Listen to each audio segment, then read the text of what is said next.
तो अब थोड़ी बात करते हैं अमेरिकन इलेक्शन के हवाले से भी। वहाँ पे आज मैं देख रही थी काफ़ी लोग सिमिलैरिटी ड्रॉ कर रहे हैं कि डोनाल्ड ट्रंप के साथ बहुत सारे ऐसे वाक़यात हुए जो यहाँ पे हम इमरान खान साहब के साथ भी देख रहे हैं। और आज बहुत लोग कंपेयर कर रहे थे कि जिस तरह से रैली के दौरान उनके ऊपर फायर हुआ, खुशकिस्मती से वो महफूज रहे, लेकिन कान के पास से गोली छू के गुजरी और उसके बाद उन्होंने बड़े स्ट्रेंथ का मुजाहरा किया, बड़ी करेज का।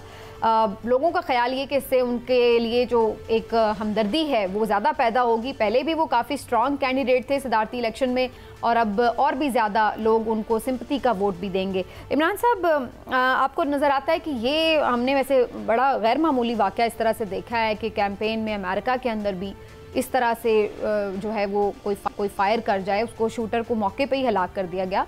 लेकिन ये क्या आपको कोई सियासी मुखालफत की वजह इसकी नज़र आती है या कुछ और हो सकता है? समीना देखें, इसको आप गैर मामूली तो ज़रूर कह सकती हैं क्योंकि अमेरिका बहादुर और फिर साबिक सदर ट्रंप, लेकिन ये अनहोनी नहीं है।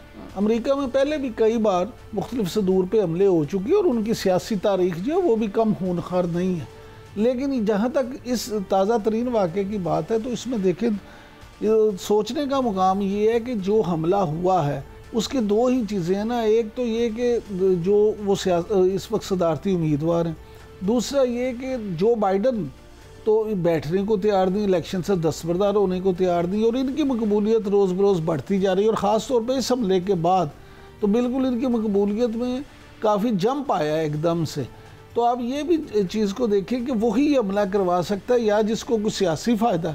अब कुछ लोग ये कंट्रोवर्सी भी जनरेट कर रहे हैं कि ये पता नहीं, हो सकता ये उन्होंने शोहरत के लिए और हम अवाम की हमदर्दियाँ गेन करने के लिए खुद ही ना इस तरह की बात करवाई हो।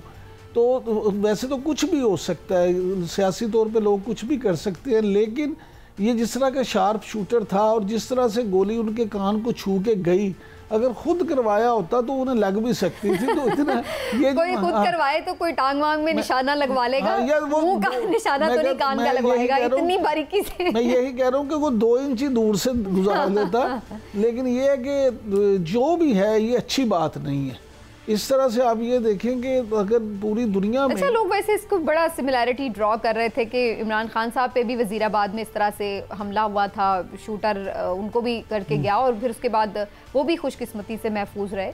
लेकिन आपको लगता है कि कुछ सिमिलैरिटी है इनके हालात वाक़यात में? और फिर रिएक्शन भी दोनों का बड़ा मिलता जुलता था, मुक्का एक देखिए दोनों जो है ना, दोनों पे ये भी लोग बड़ी सिमिलैरिटी करते हैं ड्राइंग हमेशा से कि दोनों का तर्ज सियासत एक सा है, दोनों की सोच एक सी है, दोनों एग्रेसिव मोड में रहते हैं, दोनों किसी की नहीं सुनते।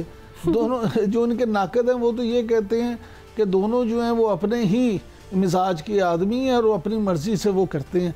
तो देखिए किसी के बारे में इस तरह से कहना बड़ा आसान होता है, लेकिन हर सियासी लीडर ने, हर हुकूमत जो सरबराह भी हो मुल्क का, उसने अपनी पॉलिसी को देखना होता है, अपने मुल्क की सियासत को देखना होता है। और Trump no doubt supreme America और जो अमरीकी सुपरमेसी है उसका कायल है। और ट्रंप साहब तो ये हमेशा कहते रहे अपनी सदारत में भी कि हम अपने मामलात जो हैं उनको हम बेहतर करें, अमेरिका के मामलात को बेहतर करें।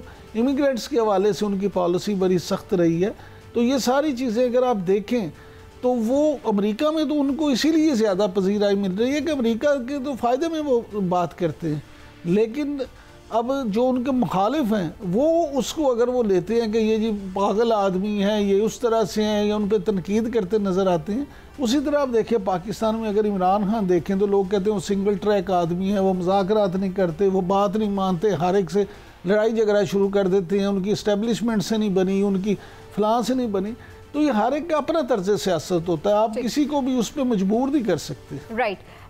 इमरान साहब, वक्त थोड़ा सा रह गया लेकिन मैं चाह रही थी कि ज़रूर इस पर हम बात करें। बिजली की कीमतों में फिर से इजाफा हो गया है और दूसरी तरफ जमात इस्लामी ने भी महंगाई के ख़िलाफ़ बाहर निकलने का अब ऐलान कर दिया है। दूसरी तरफ हम देख रहे हैं कि अवाम में भी एक गमो गुस्से की लहर है। आपको क्या नज़र आ रहा है कि ये जो महंगाई का मामला है इसके ऊपर जमात इस्लामी बाहर निकलती है, पीटीआई अपने तौर पर जैसे कि वो अपनी बात कर रहे हैं, उनके अपने मसाइल हैं, उसके ऊपर वो बाहर निकलते हैं, एहतजाज करते हैं, क्योंकि वो भी अब कह रहे हैं कि मुहर्रम के बाद हमने एनओसी का भी इंतज़ार नहीं करना।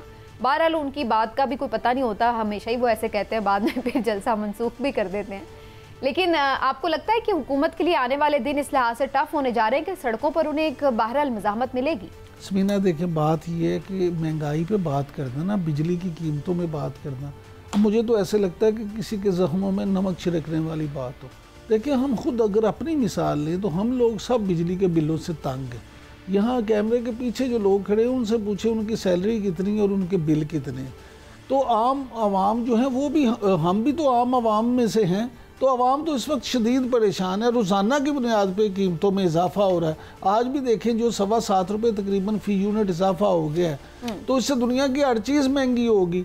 अब आवाम वो मरते क्या ना करते, अगर फिर यही हाल होगा कि अल्टीमेटली अगर चिंगारी जो है वो भड़क उठी तो अवाम तो निकल आएंगे। लेकिन मैं आपको ये बता दूं कि इमरान खान के पीछे लोग निकलें या ना निकलें, किसी और जमात इस्लामी लोगों को निकाल सके या ना निकाल सके, अगर मॉब अपनी मर्जी से महंगाई के खिलाफ निकल आया तो फिर हुकूमत के पास उसको रोकने का पहले भी वैसे जमात इस्लामी की तरफ से इस बात के ऊपर ऐलान तो किया गया था, लेकिन फिर बाद में मोहसिन नकवी साहब के साथ एक मुलाकात हुई हाफिज़ नईमुर रहमान साहब की, जिसके बाद उन्होंने फौरी जो एहतजाज था उसको पोस्टपोन कर दिया था।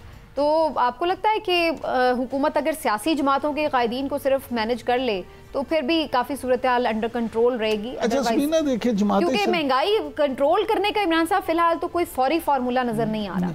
समीना देखिए, सियासी जमातें हैं ना जो, उनमें से बहुत कम जमातें हैं जिनके पास स्ट्रीट पावर है। जमात इस्लामी के पास अनफॉर्चुनेटली अब मौजूदा हालात में वो स्ट्रीट पावर नहीं है कि वो पूरे पाकिस्तान को बंद कर दें। नो डाउट उनकी स्ट्रीट पावर है, वो एक मुनज़्ज़म जमात है, वो अपने कारकुन इकट्ठे कर लेते हैं, लेकिन वो स्ट्रीट पावर नहीं है कि वो हज़ारों का मजमा इकट्ठा कर लें। लाखों तो दूर की बात है, हज़ारों भी नहीं कर सकते। जमीयत उलमा इस्लाम के पास वो स्ट्रीट पावर है। पीटीआई अगर इमरान खान के चक्कर से निकले और अवामी इशूज़ पे बात करे तो वो बात करे। ये भी तो चीज़ है ना कि लोग जमात इस्लामी के पीछे निकले ना निकले, लेकिन महंगाई की वजह से जो भी आवाज़ लगाएगा, शायद मैं भी बाहर जाके आवाज़ लगाऊं कि मैं बिजली के बिल के खिलाफ एहतजाज करने जा रही हूँ, तो शायद मेरे साथ भी 8-10 लोग। अच्छा समीना, मैं यही अर्ज कर रहा था कि लोग ना मुतनफ़िर भी हो चुके हैं। असल चीज़ सियासी जमातों के पीछे निकले ना निकले, अपने दर्द से ये सोच रही है कि भाई बिजली के गर्मी के महीने निकल जाएंगे, बिजली के बिलों में थोड़ी कमी हो जाएगी तो लोग थोड़े से हो जाएंगे शायद, मे भी उनके माइंड में कुछ ऐसा हो। 2 महीने मजीद के 3 महीने जो 2-3 महीने तो भी हैं। 2-3 महीने में तो लोगों का वैसे ही कुचूमर निकल जाएगा तो फिर लोग क्या करेंगे? ठीक बात है। इमरान साहब, जैसे मैंने कहा, आपको लगता है कि कोई हवाओं का रुख तब्दील हो गया है या फिर अब जुडिशरी ने ये सोच लिया है कि इनाफ इज़ इनाफ और अब वो अपनी इंडिपेंडेंटली फैसले दे रहे हैं? बिस्मिल्लाहिर्रहमानिर्रहीम। समीना देखिए, मुझे तो ज़ाती तौर पे ऐसा महसूस नहीं होता कि अभी हवाओं का रुख बिल्कुल कुछ चेंज हो गया हो, वो चीज़ें उस तरफ हों कि पीटीआई की तरफ ठंडी हवाएं चल पड़ेंगी। अलबत्ता ये ज़रूर है कि जुडिशली, जिसको मेरी नज़र में तो खैर हमेशा इंडिपेंडेंटली फ़ैसले करने चाहिए और ये किसी भी दबाव में नहीं आना चाहिए। मौजूदा सूरत हाल में ऐसा महसूस होता है कि शायद जिस तरह से ये कहा जा रहा था कि जुडिशली और इस्टेब्लिशमेंट में कोई रिफ्ट है या कोई दबाव है, या जिस तरह से आपको याद होगा इस्लामाबाद हाई कोर्ट से एक मामला शुरू हुआ और उसके बाद तमाम हाई कोर्ट्स और इवन सुप्रीम कोर्ट में भी वो सारी चीज़ें दिखाई दी, तो बज़ाहिर बादी नज़र में ऐसा लगता है कि अब जुडिशली ने ये फ़ैसला कर लिया है कि अगर उन्होंने इस मुल्क में वाकई अपने आप को सुप्रीम रखना है तो फिर उन्हें इसी तरह से फैसले देना होंगे और बुलंद फैसले दे के ही। यानी आपको लगता है कि जो जुडिशल एस्टैब्लिशमेंट की आपस में महाजर आई थी उसका कहीं ना कहीं बेनिफिशियरी उसकी पीटीआई हो रही है? देखिए, जब कभी भी इस तरह का कोई मामला होता है कि 2 हाथियों में टकराव हो तो उसमें फ़ायदा भी बेचारे कमज़ोर लोगों को हो जाता है, कमज़ोर फरीक को, और नुकसान भी हमेशा उनको होता है, क्योंकि हाथियों की जो लड़ाई होती है उसमें हाथी तो इतने ताकतवर होते हैं कि उनका कुछ ना कुछ उनकी बचत हो जाती है।